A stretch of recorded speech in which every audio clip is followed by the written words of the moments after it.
e eventualmente você está monitorizado, você tem uma certa segurança, mas eventualmente você pode ter compressão radicular com correção de cifose, principalmente por via posterior. Eu queria que vocês comentassem um pouquinho, uma vez que a monitorização, por vezes, ela pode ser falha em pegar irritação. Eu já tive casos de deformidade bem grande que o paciente acordou com uma baita radícula, mesmo descomprimindo o suposto forame, além da paralisia de C5. Eu queria que vocês comentassem um pouquinho, se vocês têm estratégias para diminuir isso, alguma forma de avaliar bem isso aí.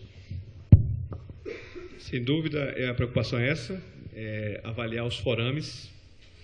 É interessante o seguinte, quando você for fazer essa cirurgia, pega o CD do filme da ressonância, coloca no seu computador, né? E você vai avaliar cada forame, para você entender qual forame que está obstruído, porque às vezes no filme impresso não é visto. E quando você usa o Osiris, você consegue fazer isso aí, espaço a espaço, você estuda cada forame. Um teste clínico é você fazer essa manobra, né, o paciente no consultório, extensão, e se ele tem sintomas, também é uma manobra. E no transoperatório é você liberar cada raiz, né, liberar cada raiz. Se puder sempre visualizar cada raiz saindo do seu forame, é a melhor forma de você evitar essa lesão no pós-operatório. Somente a raiz de C5, né, que sai entre C4 e C5, é a raiz mais vulnerável. Eu não sei muito bem o que é CD, eu não uso esse negócio faz bastante tempo.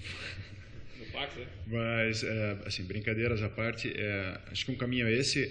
Quando a gente vai fazer pela frente, eu acho que a preocupação é menor, porque você vai abrir o forame de todo jeito. Né? Você começa a tua cirurgia fazendo a dissectomia e abrindo o forame, ou a corpectomia e abrindo o forame. Eu sempre faço, para testar, na verdade, a rigidez da curva, um raio-x com o paciente deitado com o coxim, que é a posição que eu vou deixar durante a cirurgia, e aí acaba servindo como um teste clínico. Se o paciente queixar de alguma coisa, você pode mudar um pouquinho o teu planejamento. Quando fazer por trás, só lembrar de começar a monitorizar antes de virar o paciente, né? Não só porque você pode ter alguma compressão medular, nos casos em que é um paciente mielopático, mas também radicular, e você pode ter esse sinal. Na hora que você vira, que você está posicionando em extensão, você pode realmente mudar um pouquinho a tua monitorização e mudar a tua estratégia. Por trás, vou ser sincero, eu não acredito tanto assim na nossa capacidade de abrir o forame e ter certeza que descomprimiu. Por mais que alguns estudos sugiram que quando você faz, por exemplo, uma laminoplastia, fazer a foraminotomia profilática diminua a paralisia. Eu já tive paralisia de C5 mesmo abrindo bem o forame. Então, eu não sei se a nossa capacidade de abrir profilaticamente um forame é tão boa quanto é pela frente.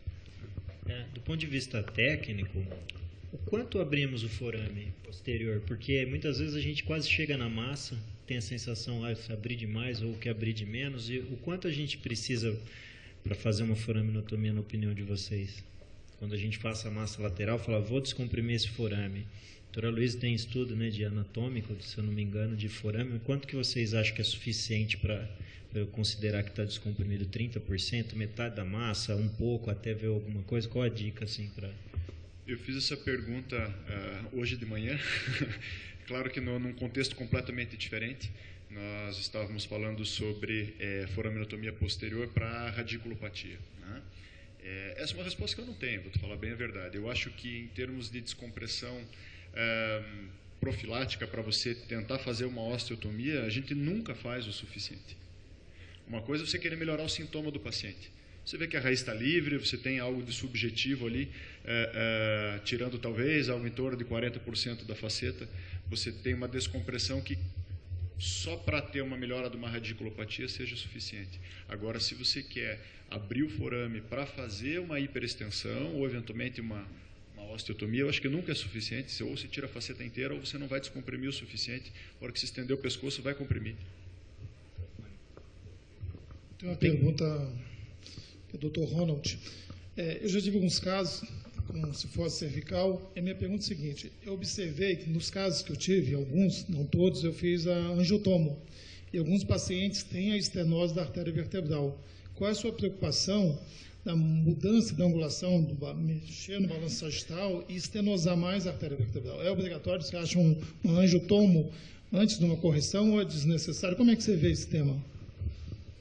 Eu acho que a angiotomografia é um exame perfeito, né? Hoje eu não uso mais angiorressonância, só uso angiotomo. Angiotomografia de 128 canais, 64 em diante, melhorou muito. Ela ajuda muito. E só entendi o final da pergunta, você falou? Você faz de rotina ou não faz? Você vai ter o paciente ter uma cifose cervical. E em alguns casos, o paciente pode ter uma estenose da artéria vertebral no forame transverso. Então, você faz o estudo do paciente ou não faz? Em alguns casos... Qual o critério que usa para indicar o exame?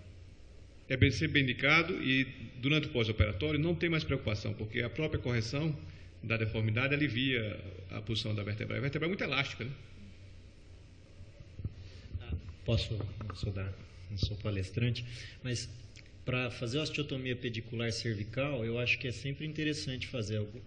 Eu faço geralmente em C7, tem gente que prefere fazer em T1, mas C7 nem tem que lembrar que às vezes a vertebral pode estar em C7, até 1/3 dos casos, 15, que eu tenho 15, mas geralmente eu não peço angiotomo. Na própria ressonância, no axial, eu já olho se tem vertebral em C7. Se tiver, aí você tem que pensar em ir para T1. Mas eu acho que aí é imprescindível olhar a vertebral nessas circunstâncias aí, se você vai fazer uma subtração pedicular.